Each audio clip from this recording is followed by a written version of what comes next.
Bali, pinsan niya. Isa ko po. Sabi yun ng doktor, cancer sa atay. May bumubukol daw dito sa sikmura niya eh. Tapos hindi na siya nakakalakad. Hindi na po nakakalakad eh. Gano'n nakatagal din nakakalakad? Yung ano lang, August 30 siya na emergency. Tapos yun, doon hindi na siya nakalakad.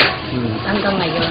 Tapos yung bilas ko po, yung kapatid niya, ano daw, yung nadadatnan niya, ng taga Cavite kasi pag umuwi siya, nadatnan doon niya yung kapatid niya, basta nakapula sa isang tabi, hindi yan tumigilas, maghapon daw yung na nakaganon.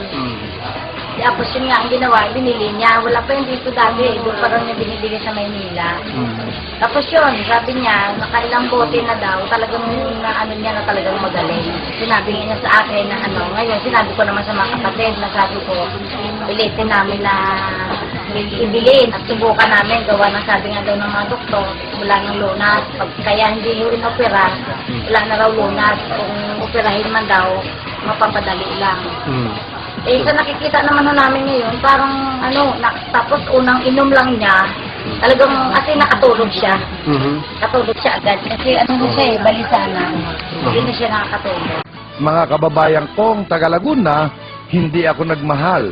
Since year 2000, year 2001, year 2002, ang presyo natin halos hindi tumaas. Kaya nga, sabi ko sa inyo, lahat ng may mga karamdaman, huwag kayo mawala ng pag-asa. Makipag-ugnayan lang po kayo o mag-text. Sa ilalim ng screen na ito, matutupad na ang inyong kagalingan.